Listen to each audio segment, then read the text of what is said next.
My name is Bob Thomas, and if you don't know me, I'm with the Bellevue chapter. I've been in Evergreen district for 35 years, 3 years with the Tualatin Valley Harmony Masters, and the other 32 years with Bellevue. Um, so why am I the director of chapter development for Evergreen?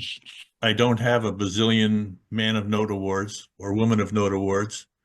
Um, but I have done this job before, and I've learned a lot and have a lot to share. So recently, you may or may not know that we had a president's survey that I sent out to all past and present incoming presidents to find out the greatest accomplishments they've had last year, what things didn't go so well, what was their best method of recruiting, how many guests they had, how many new members they got, things like that, and where they might need help. And one of the overall stress points was people needed to increase membership. And I assume that's why everybody's here. So I'd like a show of hands of how many people said, all right, I'll do it to this job. Okay, a few of you. How many people jumped in and said, I really want to be the membership person for the chapter? Less. Okay. And unfortunately, that seems the way chapters run. And it's unfortunate because chapters do not succession plan very well.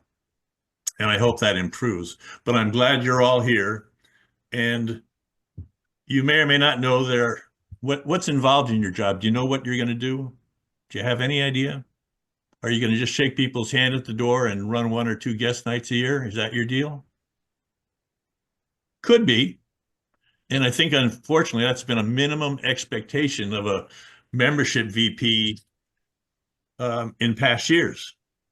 And they can be so much more because more members solves a whole lot of problems, a whole lot of problems. So first and foremost, thank you for taking the job. Secondly, we're going to go over a fair amount of stuff, but certainly not everything because I'm only going to take an hour, a little bit longer than that. We're planned already to have another one of these the first Sunday in April, 7 o'clock. So we don't have that scheduled yet, but set that up on your calendar. Thank you for missing the Oscars tonight, for those who care. In membership, there are basically 3 parts. There's recruiting, orientation, and retention. And each chapter, each one of you is doing something right in each one of those categories. And you're probably doing something wrong.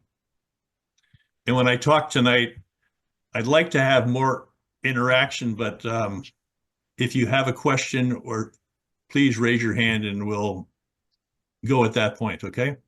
So the 3 areas of membership, and we don't have time to talk near about all 3 of them. So tonight we're going to talk about recruiting, because if you don't get the guests in the door, everything else is moot.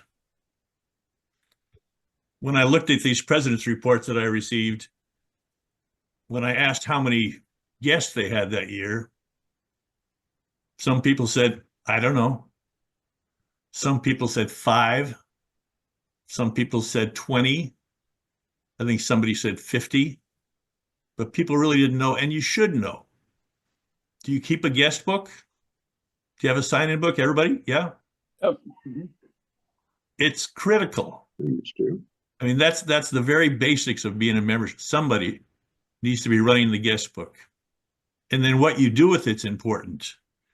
There was a chapter that had 72 guests in a year and a half. We would all kill for that. How many new members did they get? 0. They had no follow-up program to say, hey, really appreciate you coming to our guest night and stuff, you know, find out what they liked, what they didn't like, and invite them back. You had a really nice voice. They didn't have any process in plan. So getting guests in the door is the first step, but then there's a whole lot of follow-up. So what are you going to do differently this year? Anybody? From the past, that'll bring people in the door? Anybody? Bob, I'm interested in why you think membership's responsibility is recruiting. Well, I'm the marketing guy. I'm not the membership guy, but I've always viewed recruiting as being one of my Mhm. responsibilities. Maybe I partner with the membership officer, but You do. That's an excellent question. Uh, Greg, who is basically administering this Zoom call, because I've never done one, administer one. He is the director of communication for Evergreen. He is also the expert advisor on marketing. And he ran a Zoom call in 2022, 2023. And one of the things that came out of it is listed on our Evergreen website. It's called Membership and Marketing, because they do overlap. But in the marketing thing, there's different types of marketing. There's marketing for shows, there's marketing for performances, there's marketing for membership, and how you go about that. But that's an excellent question. All of you membership VPs or chapter development Ps, whatever you want to call it, this job is not just you. Whether you're a large chapter or a small chapter, there need to be more players in the game to help you. Because to do the job well, you got to have other people involved. Because I think in every one of our chapters, how many have we seen leadership burnout? The same people doing the same jobs and trying to do it all. So in membership, there are a lot of tasks going on. So yes, you guys will be talking to the marketing person, if you have one, or advertising person in your chapter. Okay. How many chapters here, by a raise of hands, had a planning meeting this year to discuss what was going to go on with the new board? Okay, maybe half. Okay. The importance of that is to say, where are we going this year? What are we going to do? And without a planning meeting, is there a budget for membership? Why does there need to be a budget?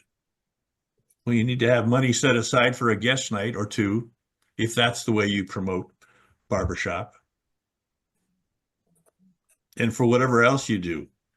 So if you didn't have a planning meeting, then that probably needs to be discussed maybe in an upcoming board meeting, because it's unfortunate that all of a sudden at some point you say, I need some money to do this. Oh, well, we didn't budget for that. Bob, we have a question from Greg Verhappen. I'm curious as to how many choruses did a marketing analysis prior to recording or recruiting, excuse me. Yeah. When you're out there, what type of people do you want in your chapter?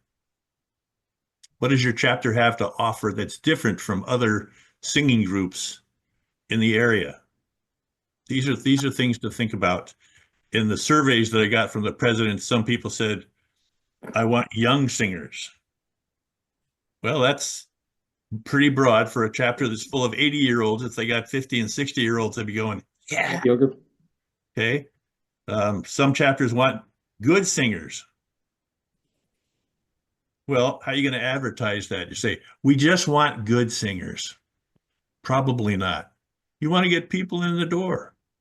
Okay. So thinking about the type of people you want to bring in. For all those of you who think young singers are the way to go, do they have great voices? Do they have a lot of energy? It's awesome. Are they going to stick around?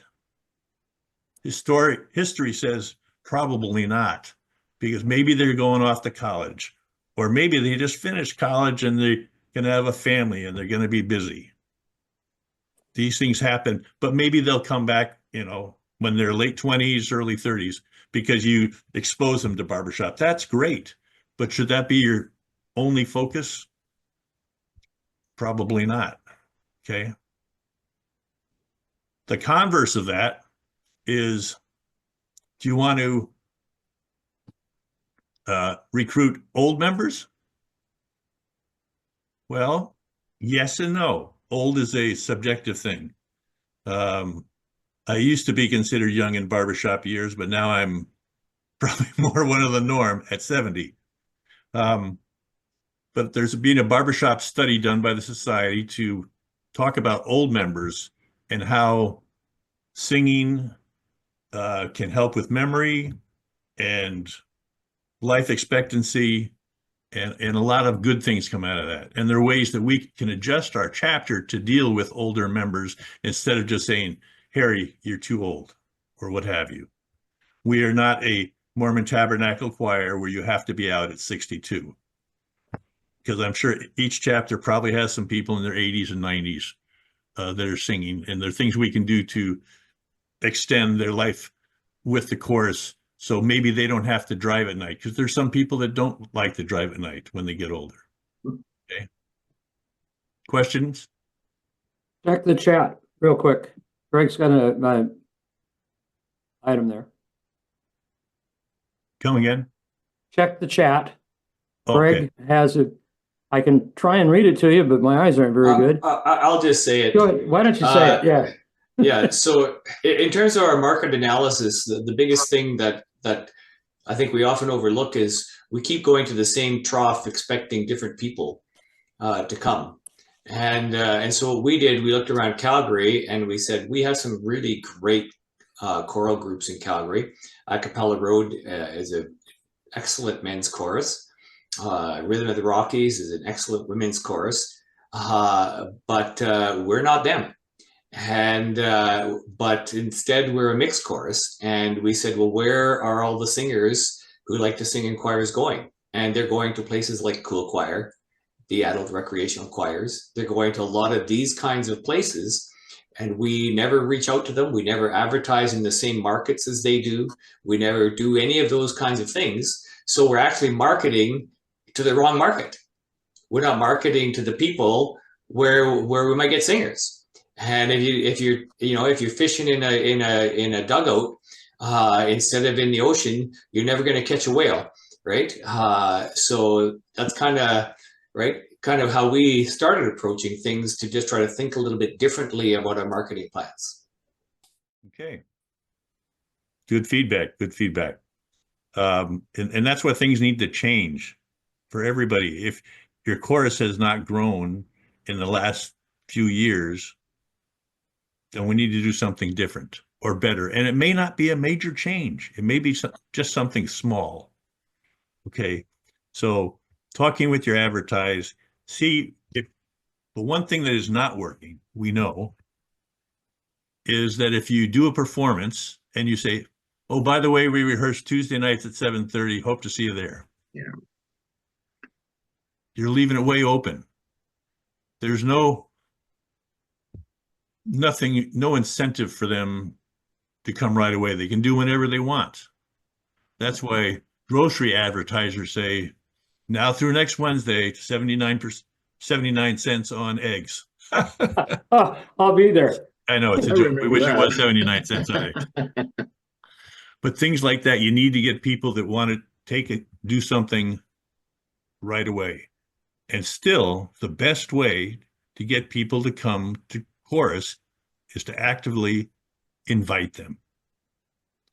And so you need to think about, all your members need to think about, how do they talk about the chorus? Oh yeah, my hobby is I sing with the Barbershop chorus. Every time somebody learns that about me, they say, wow, that is so cool. Yeah. How long have you been doing that? But you need to have a little excitement. Think about the camaraderie. Is that not why we stay? We come for the singing. We stay for the camaraderie. Yeah. Okay. Is it also not? Go ahead. I was going to say that Paul Ellinger had something that, say, if instead of saying, we meet on such and such a night, such and such a time, maybe point out, do you realize most of the guys in this chorus did not know how to read music when they joined? Yeah. That's going to get somebody's attention. Yeah. I think anybody familiar with Paul Ellinger? A few. Okay. Paul Ellinger is supposedly the membership guru for the society. He has a sort of a guarantee that he says, if you go by my plan, I guarantee you will get new members. And he has come into the Seattle chapter, I know, and raised their membership significantly, and also many across the country. His main focus is that the best time to recruit is at a performance. And actually, Evergreen, in trying to increase membership, we had this Paul Ellinger guy on a Zoom call once a month all last year. And it was touted by Judy Galloway and talked about in our all of our publications and stuff, and attendance was limited. In fact, at one point, there was more attendance from people outside Evergreen than there was inside Evergreen. Now, it's not a slam on you guys, but all this was recorded. And there's something on YouTube, and I'll be happy to send you all a link that, in brief, talks about what he says needs to be done. And it's really important. It's just about noticing the people in the audience, whether it's a small performance or a big performance, and talking to that person later. Hey, I noticed you were singing along with us, or you were really enjoying yourselves. Yeah. Strike up a conversation. Where do you sing? Not do you sing, which can be answered by a yes or no and shut you down right away. Where do you sing? And if it's in the shower or karaoke, say, great, I'd love to have you come to rehearsal and talk to them about it. And just don't leave a card. If you leave a card, the option is open for them to come or not to come. If you can get their contact information, even better. We have one barbershopper who has in his few years in Evergreen, has the most Man of Note awards. That's what you get when you bring a guest or when you have somebody turn into a member. And the reason he's done that is because, one, he was a preacher, so he knows how to talk to people. But two, he doesn't give up when he hears when people sort of are wishy-washy. He keeps bugging them until they say, no, thank you. What's the worst they can do? Don't be afraid to hear a no. Don't be ashamed of your hobby. Otherwise, we wouldn't have been doing this for so many years. It's something we totally enjoy. Get everybody in your chapter talking about how positive it is, the camaraderie, how you've improved as a singer, the reaction you get at when you do performances out to the public, all these things. Okay? So I will get to you when I get your emails. I'll send you the Paul Ellinger thing. All you just search on YouTube. Yeah. And find Paul Ellinger, Ellinger. Yeah. And a lot there. So there are also some other resources for you guys that you may not be aware of. Many of the things are provided by Evergreen. How many people read the Timber Quarterly? Anybody? Okay, few. Okay, all of it. Okay. There's a green sheet. Green sheet comes out. Okay. There's also a separate email that goes out just to chapter leaders. So Yeah, I get that too. the district board members, myself and Greg included, and Bob Cox and stuff, is for each one of these publications, we have a short article that applies to our area, trying to get, not to get it so long that you get bored tears, but something so you'll look at it. Okay. So I implore you to, when you get those emails, take some time. There are going to be some little nuggets in there that are going to help you with this job. Okay. Questions so far? Okay. I have a question for the entire group. Yeah. How many of the chapters take a chapter night, and go out amongst the people that are walking around and just start singing? We've done that a few times. If you just sit in your rehearsal space, you're expecting them to come to you. Oh, yeah. If you're inviting them, you need to go out to them. And you can do it in mass, have a lot of fun, make some headway with your chapter, get some community recognition, and you sing a song and you watch the people. And if you see somebody singing, as soon as the song is over, you go out and engage them and talk to them and tell them who you are, and then come back up and sing another song. And if you take it out, if you leave it in your rehearsal space, then you are in your cloistered room, which is just for you. And barbershoppers a lot of times feel like that rehearsal space belongs to them. And some groups will actually be offended if an interloper shows up, which is totally the wrong thing to do. But if you go out in amongst the world, you know, maybe take the 5th Wednesday of the month or the 5th Tuesday of the month and set that day aside to go out and sing for the people that are walking by. You'd be surprised at the looks you get, and you might gain a whole lot of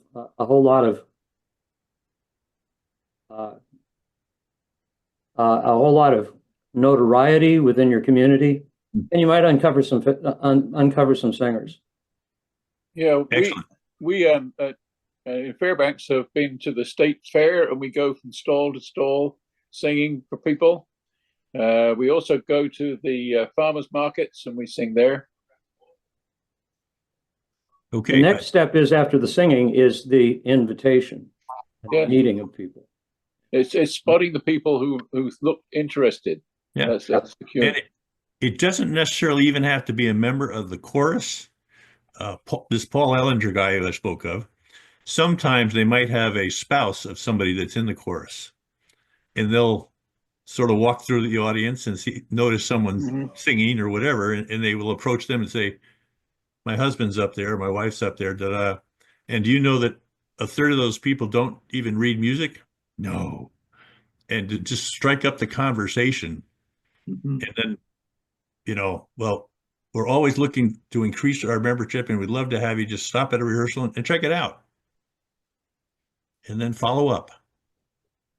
So planning those performances are important, as Greg said. And if and when you have a planning meeting for the course, say, okay, let's do something for Valentine's Day. How many people did something for Valentine's Day? Hands?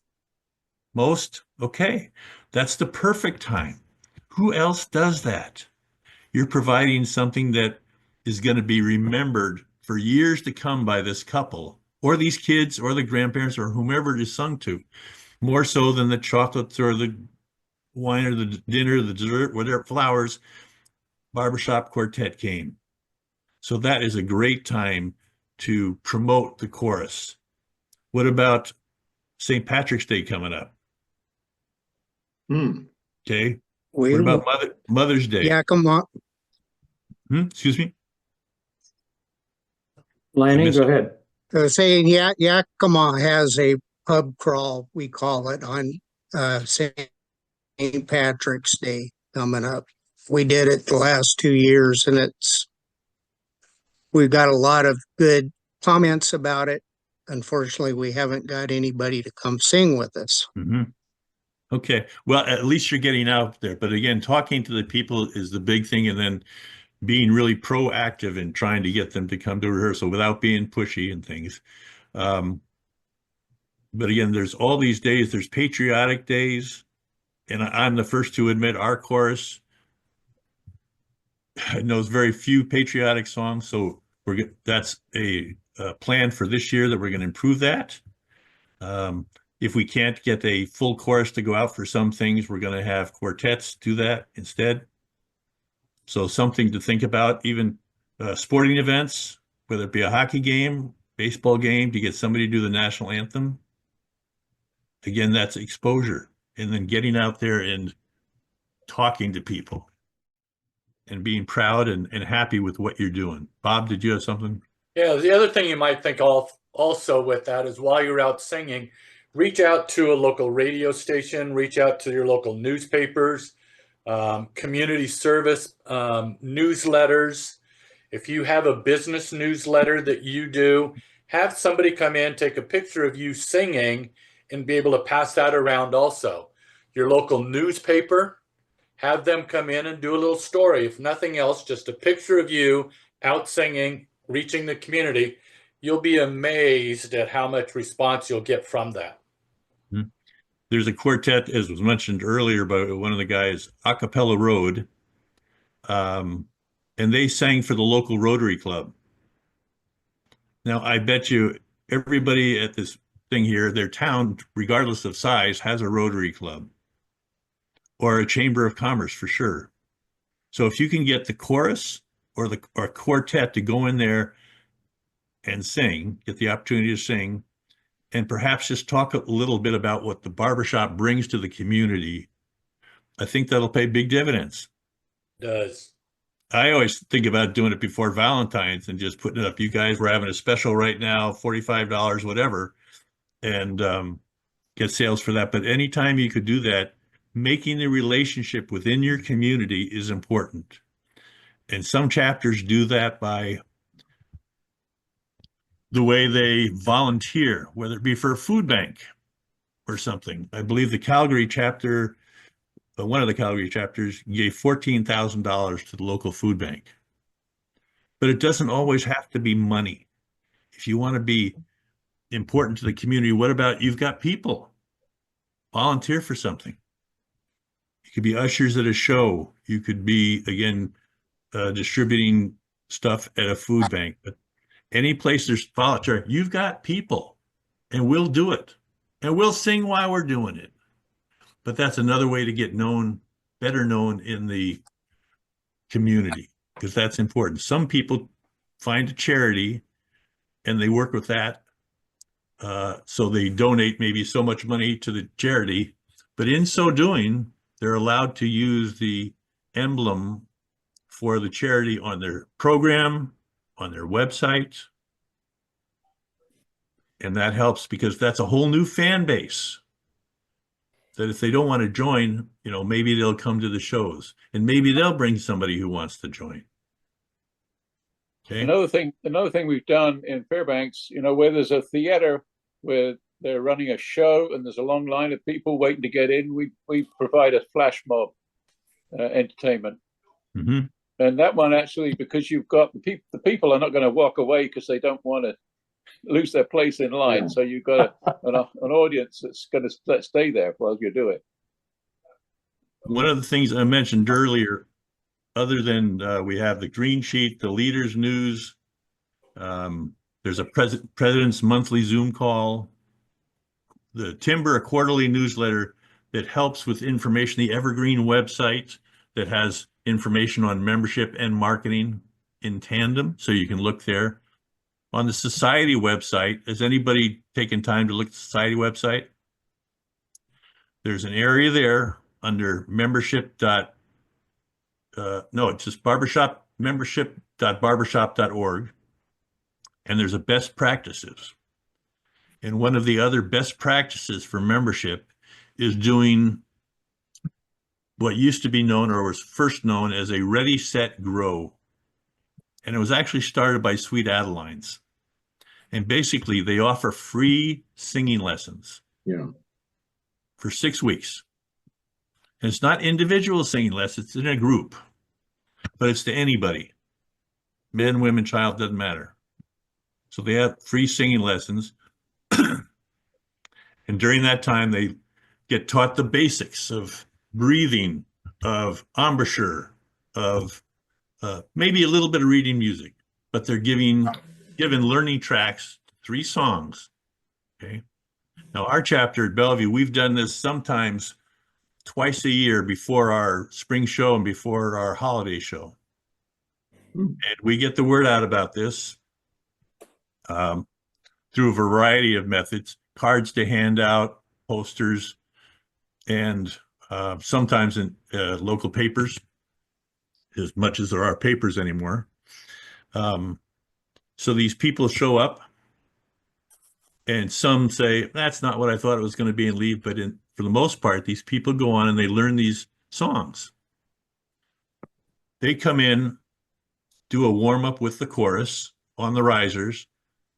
And what's that doing? They're getting the experience of what it's like to be part of a big chorus. Okay. And then they leave after they do the warm up with somebody who gives them their sort of private instruction for 45 minutes. And then they come back and then they sing these songs or learn these songs with the chorus. When the 6 weeks is over, they have the opportunity, if they want to sing on the show. And some people say, no, I'll pass. I'm good. Thanks. Other people say, well, I've learned this stuff. This is great. So they sing on the show. And who do they invite? Their friends. Family and friends. I've been doing this for 6 weeks. I want you to come hear me sing. And inevitably, it's not really a recruitment technique. It's more of community outreach.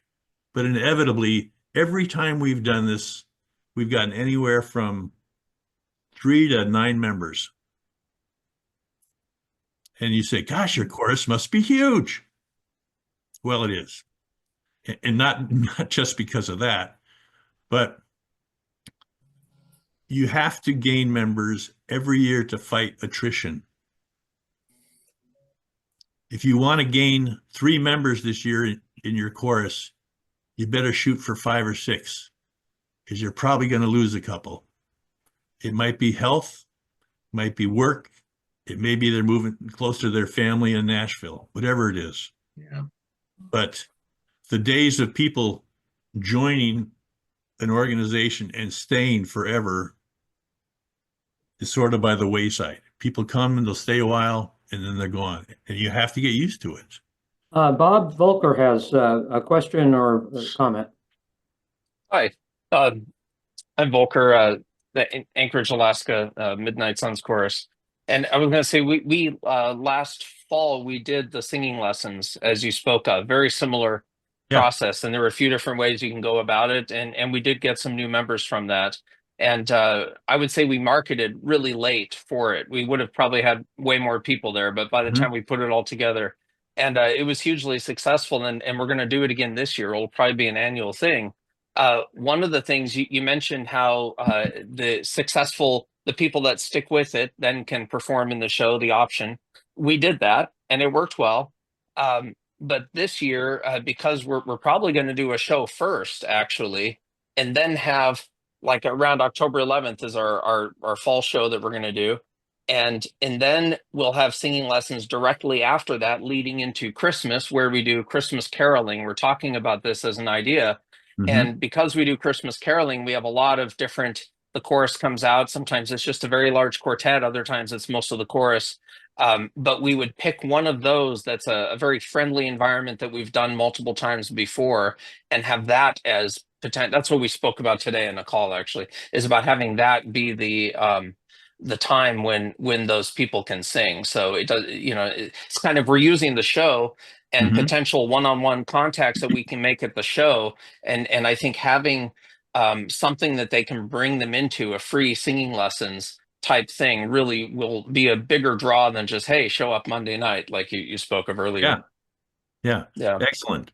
There's a couple of items, Bob, in the chat too. So I'll Okay. finish this and then I'll give you what that is, if you're done with Volker. Okay. One of the chapters that has just 20 members, they did a program, they did a little bit different version. It's calling a community sing for their holiday show. Remember, they've got 20 on their roster. They had 50 people sign up, and a lot of them were interested in joining the chorus. So a community, just calling it a community chorus is another way to do it, especially for the holiday show, because people know holiday music, but they're going to learn about our style, barbershop style of singing, which is obviously different. Everybody knows that a baritone in choral singing sings totally different than a barbershop baritone. Same thing with the first tenor. That's why we're unique. And I think you need to preach the uniqueness of barbershop without getting into too much music theory. Jerry, I saw a little, Jerry Borden, I saw a little thing that you did talking to somebody. You started talking about the circle of fifths, and all of a sudden I just started to glaze over. I'm not a music theory guy, you know. When someone says, "Did you hear that note? That's an overtone." Oh, Nobody's singing that note. In Barbershop, we're the only ones that create that. Oh. So thinking of how you talk about Barbershop, I know you've got all this music theory stuff, Jerry, going on, but I think the John Q public, they might go, what? So any questions so far? So these are ways getting the chorus out there and performing, talking to people directly. The way you market the chorus is going to be important. Some places, social media is going to work great.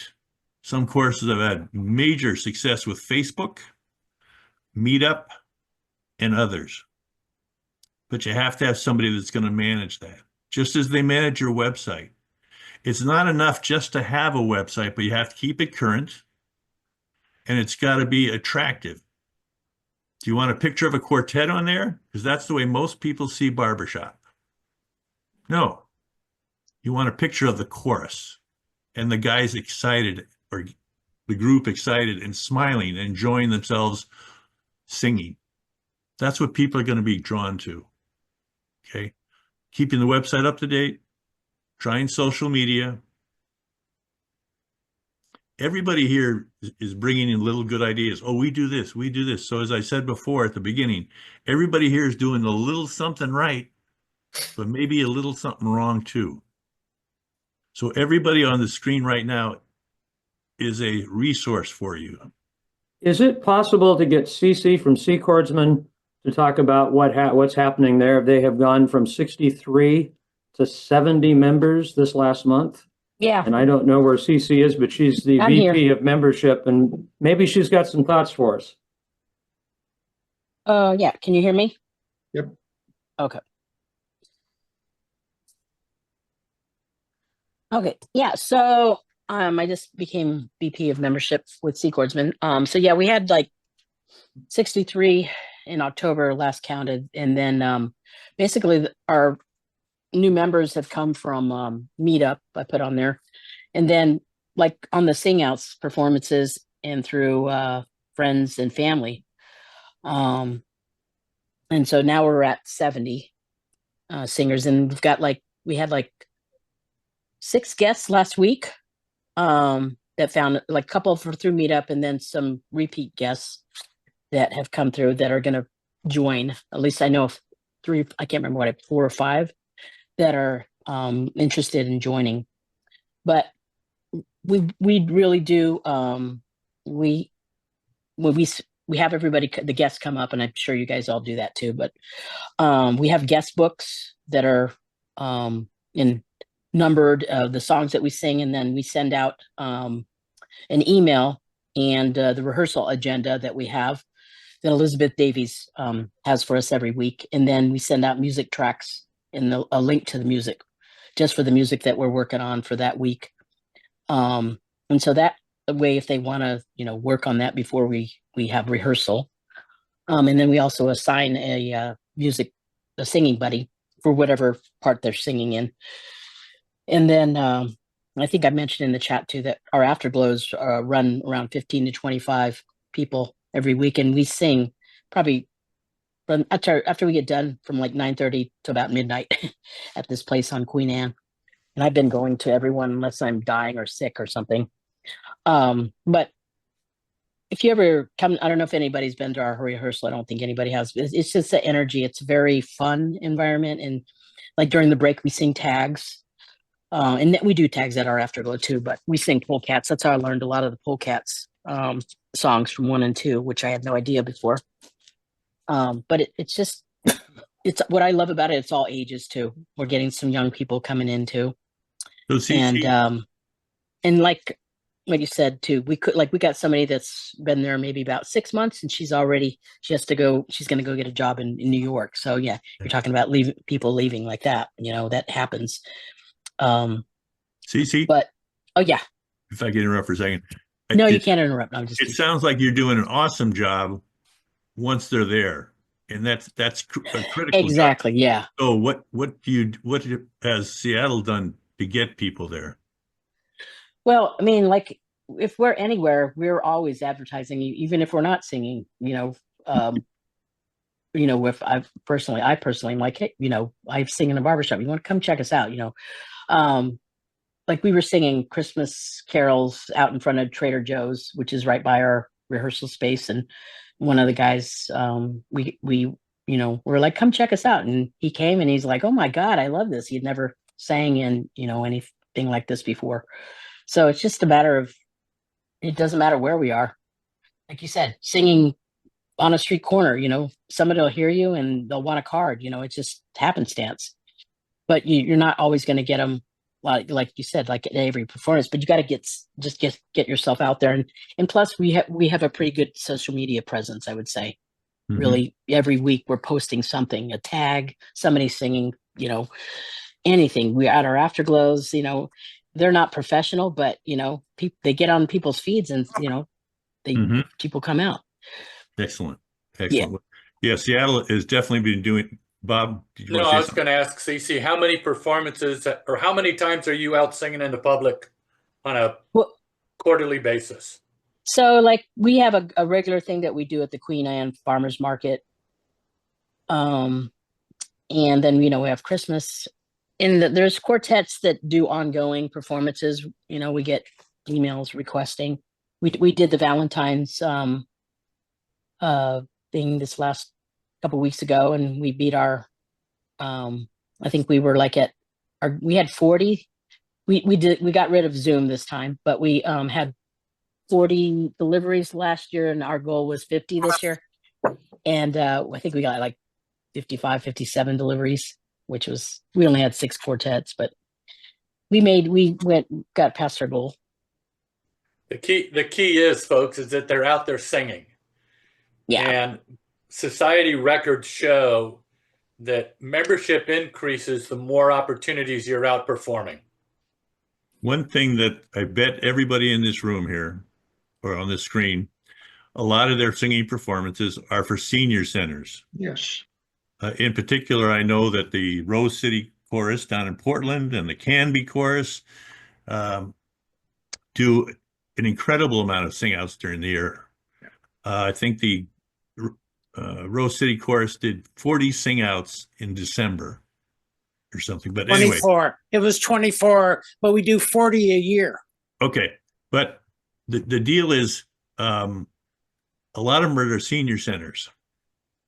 And I think when people go to senior centers, people say, oh, well, just sing well. We're going to earn some money. And people are going to put a smile on people's faces, but we're not going to recruit people that are over 80. Okay. Have you ever thought of everyone in a senior center? They probably have family that comes to visit them, family that lives locally. And have you ever approached them when they're saying, oh, I love that song. I used to hear it, or my husband used to sing it to me, or whatever. And you say, that is awesome. You know, do you have any other relatives that live locally that have a musical interest or that sing? And go from that angle. And they say, oh, yeah, my nephew, Johnny, would love to sing it. Well, if you give me his phone number or email, I'd be happy to get in touch with him. Something like that. And go from that angle, because they all have people that come to visit, or most of them anyway. And I think you might get some members out of that. And when your grandmother says, or your grandfather says, this group came and they were awesome. Oh, you really need to be part of this. It might carry some weight. No. It's also handy. Does everybody here, do they have a business card or a little, what's called a white sheet, or a little brochure or something about their chorus that they can leave behind? If you don't, you should, and that's something that could probably be talked to with Mr. Greg Cronlin about. Our chorus had some business cards printed years ago when it was the 75th anniversary of Barbershop. And the guy said, Bob, do you really want to order that many cards? I say, yeah, I'm in the printing business. It's cheaper that way. And nobody's going to care. As it goes on to 76, 77, 78. But on our card, it says, attend a rehearsal, enjoy a show, hire the chorus, deliver a Valentine. And it's got a website on here they can check. Something simple.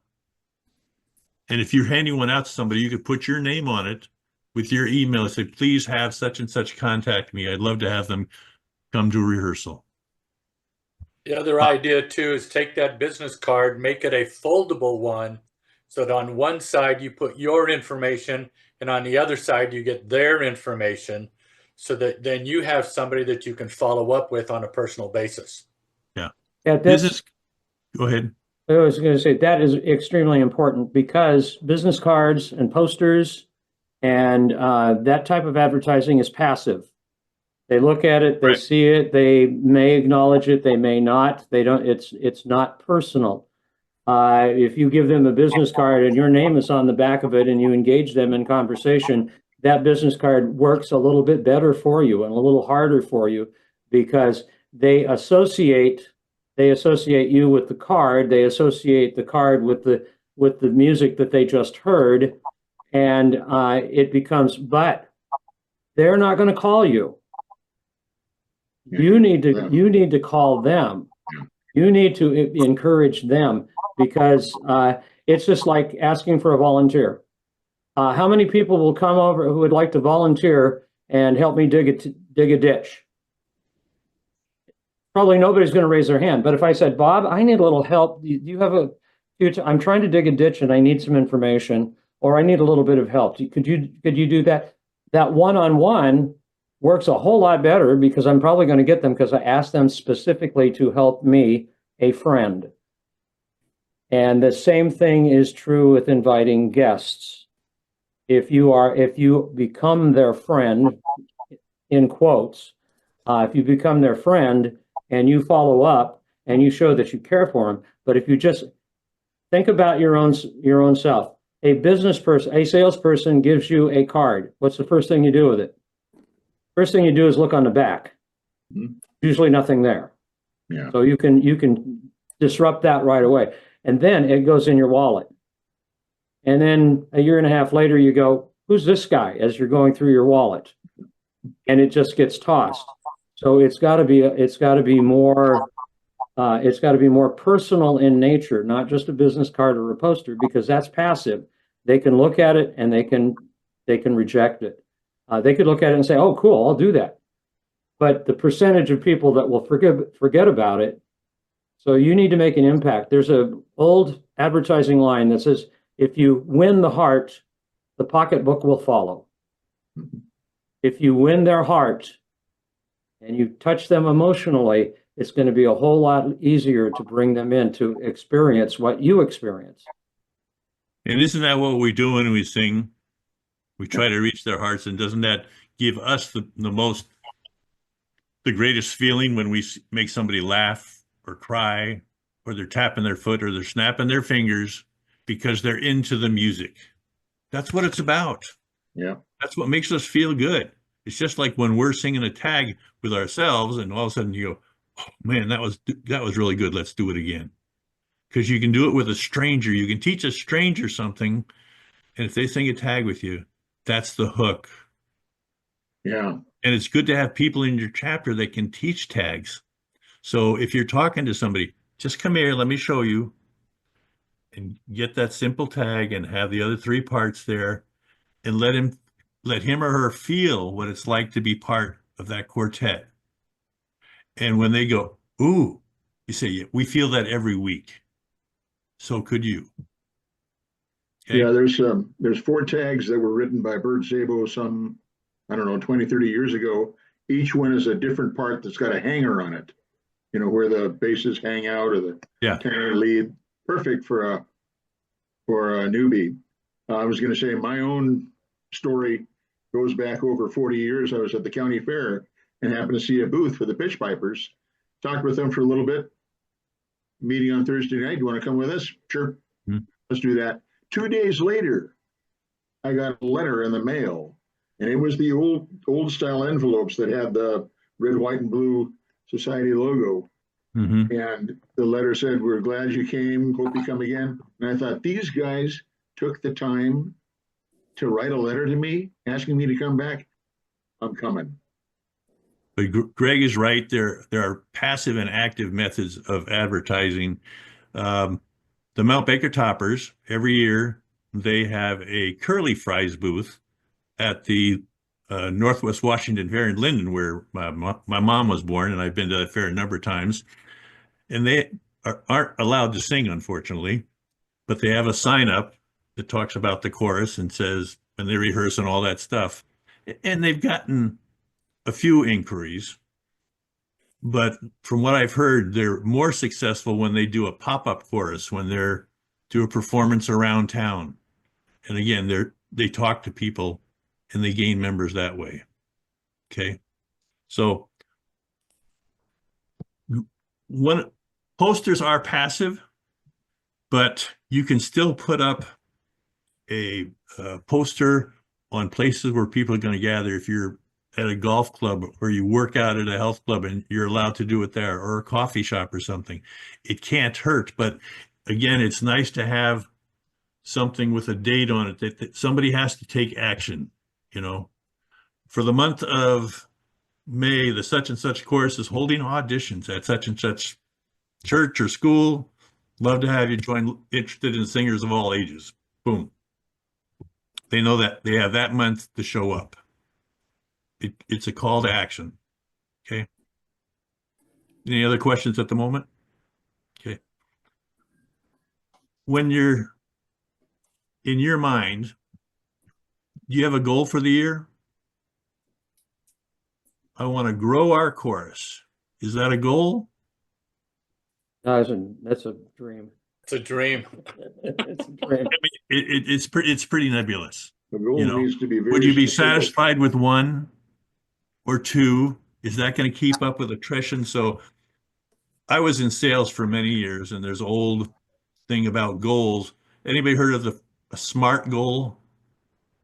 Okay, it's an old acronym, and I see Jerry nodding his head there. And the goal should be specific. It should be measurable, achievable, relevant, and time-bound.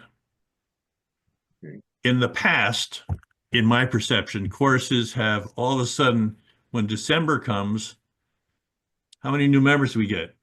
3. Well, we didn't do so well. I guess we'll do it better next year. Batteries running low. They keep doing the same thing year after year. So I want you guys to think what you need to change, what you're going to do differently to make a difference this year. Don't wait until, well, we don't have a guest night until May. Membership needs to be on every member's mind, because that's what's going to save choruses. We have too many choruses that are at that critical amount right now of anywhere from 12 to 20 members. And I say it's critical because if Harry, the baritone, doesn't show up, you can't do a performance. So what are you going to do? We want to get everybody up into a healthy 20 to 30, low 30s type of thing. So even if some singers are missing, you can still perform. But in the meantime, you still need to perform. And I had one guy say, well, I'm the director and I'm the only tenor. Okay. Yeah, Sometimes you need to have somebody change parts. Yeah. Even in the chorus the size mine is in, one year we were short basses, so we had 2 of our best leads switch to bass for that year.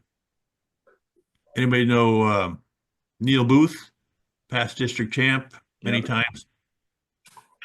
Great lead, great baritone. We said we need basses, so he sang bass for a year until our bass population built back up.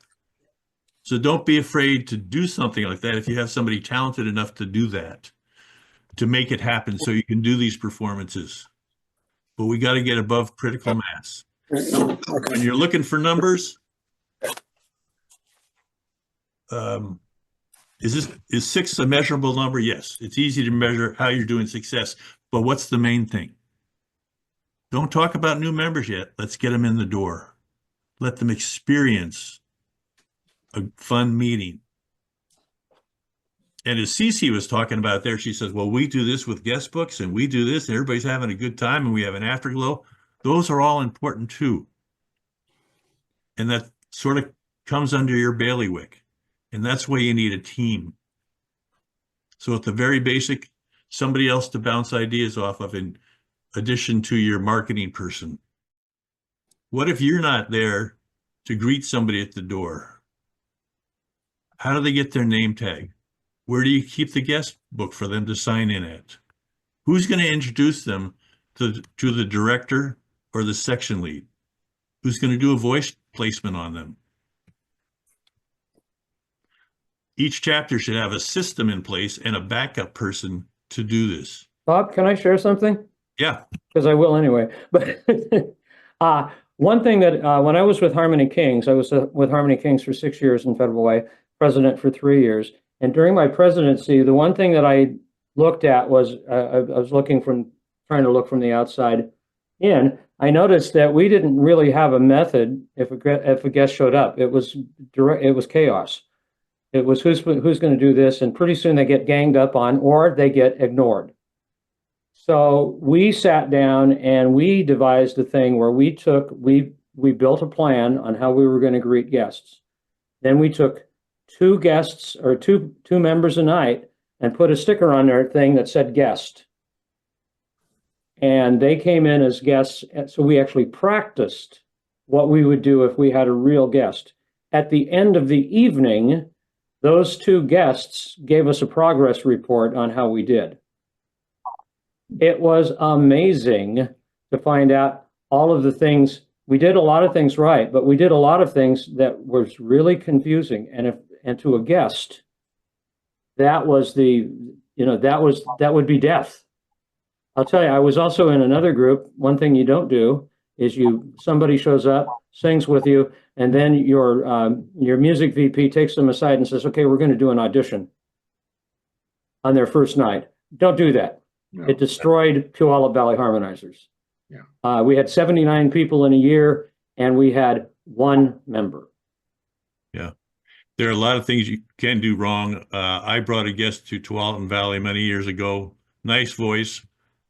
He was singing some stuff, and the lead section leader, it was the lead voice, lead section leader said, you got to get rid of that vibrato. And he just kept hammering him on that the whole night.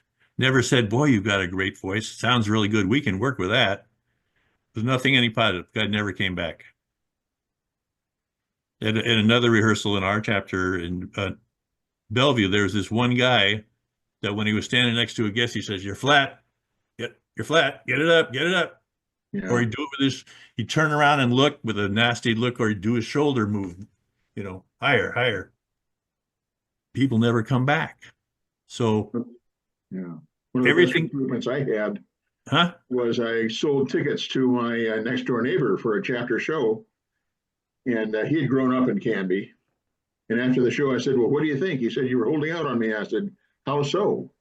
He said, you didn't tell me that my scoutmaster and my 6th grade teacher were in the chorus. I said, I didn't know. Come on down. And he did. And he sang with us for about 10 or 12 years, and then he lost his battle to diabetes, unfortunately. Great lead. So has anybody during this conversation, has a light bulb going on at all? Have you thought about something you might do different this year? Instead of waiting to the end of the year to figure out you've been a success, say, announce to the chorus, we need new members. And to do that, we need guests. So here we are at the start of March. Mm-hmm. In the next 2 months, I'd like to see 8 to 10 guests cross our front door, or whatever number you choose, and go from there and get it on top of mind. Get people always thinking positive about the course and ways they can talk about it. And people say, well, I've talked to everybody I know. Talk to people you don't know. Yeah. I know it's a little scary, but have you ever been in a restaurant and the waiter comes up and he has hi, this is, he has an FM voice or something, dang. Or even somebody at the checkout line. Yeah. Don't be afraid. If you knew somebody played golf and you had just played on a great golf course, would you not say, oh, you play? God, I just played. I'm a member over here at such and such, and we've got this and this. You really ought to come play sometime. Why wouldn't you do that with singing? We've got a great bunch of people. We're all learning to be better singers and performers in the barbershop style. Just come once, and I'll never bug you again. But I think you'll have fun. And once you get them in the door, then you need to start doing the things that Cece talked about and that Greg and I said not to do, to have them come back, give them a great experience. And it shouldn't be special. Every night should be that way. Every night should be a fun rehearsal and have a process and plan so nobody has to say, what, where are the guest books? You know, is it up to date? Somebody leaning over the guest saying, oh, we changed that tag. You know how to do messages. Yeah. Not really. Make it to something that you would like, that you would enjoy if you came in cold. Okay. Mhm. Now I could talk on for a long time, but I know you guys have nights and stuff, but any other questions? Well, I've just got a comment on what Greg said. About 15 years Or ago, rants. district Lee Toby's nephew. convention for Kiwanis, and I went to a membership class, seminar, whatever it was, and the instructor said, instead of inviting them to your luncheon meeting or breakfast meeting or whatever they have, invite them to an event. You know, maybe call up George and say, George, the kids' bike rodeo is Saturday, and I need a couple more people to help me. Could you help me out? Is he going to do that? Oh, probably. And then he sees what we do. And if we can convert that to what we're recruiting on here, I've tried to figure out how to do that. Just a couple more things and I'll let you guys go. As I said before, check out Paul Allinger on YouTube, but I will send you another link of his thing. Great listening to, something to try. Go to the society website and go under membership.barbershop.org and check out the best practices. And it talks about the Ready, Set, Grow program. Or again, you can do a community chorus. Talking to your people when you have these performances out and about, and make sure your chorus or a quartet is doing it and say, oh, we're part of the ABC chorus, blah, blah, blah. And we sing on this night. We'd love to have you. We're open to all singers. Another way to get members is to invite singing groups on your show. Could be a high school choir. And you'll say, well, Bob, you said we don't want them too young because they only stay a year or two. And that's true for the most part.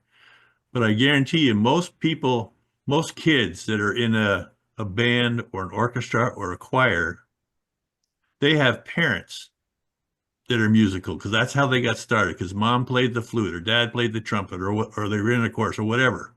So by inviting another singing group to appear on your show, who do they bring to the show? Their fan base, their family and friends. Now, we've done this a number of times, and their fan base gets exposed to Barbershop, and our fan base has a little variety in the show program. So it's just not the same old Sweet Adeline stuff. So it works both ways. And sometimes we've donated money to the school. Other times we said, here are 100 free tickets. We're charging $20 a piece. You can charge whatever you want and keep the money. So there's an incentive for them. So He's asking if I was trying to contact him. I don't know how. I'm sorry? Planning. We need to mute Larry. I'm sorry? Did I miss something? No, you're good. Okay. So anyway, having other singing groups on your show is another way to do it. Okay, because there's sometimes we've done it and some people have said, well, I like what I do, but you guys look like you're really having fun. I think I will try what you're doing. And the last little thing, has anybody ever gone to a karaoke bar? Ever? No. What a great way to audition singers. Are you kidding me? Really? Okay. Well, You know, whether you're there by yourself or ideally if you had a quartet there and you chose a song and you went up there to sing it and then you told the guy playing the disc, say, no, we're going to do this a cappella. yeah. You sing a song a cappella and everybody goes, whoa. Yeah, And you say, and then you explain barbershop to them. yeah. But if you go out there, you have a good time and you see a couple singers, granted, you're going to see some people drunk, but you'll see some people as you go, damn, I don't want to sing after them. They're really good. And then you talk to them. Hey, I noticed you were singing really well. Where do you sing? And they say, just karaoke. Well, blah, blah, blah. The music teacher at Canby High School. Fun The night. voice teacher, Hear somebody everything is sing. a So cappella. that's an option. So I would like each of you to think of other people that can help you do what you need to do. At least one backup to you. So if you're not there, to sign people in or get somebody else to do that because you've got other things to do, which we will go over later, talking about orientation once people get to a meeting. What can you do in a meeting to make sure that it's fun? Make sure that the members are having fun when we get into retention and stuff. There was one chorus we have a member here. They went 5 years without changing their repertoire. And they were an excellent singing chorus, excellent. But that could be a little bit boring. Choruses need to be challenged. They like to have new stuff. Okay, choosing the right music for your chorus is important.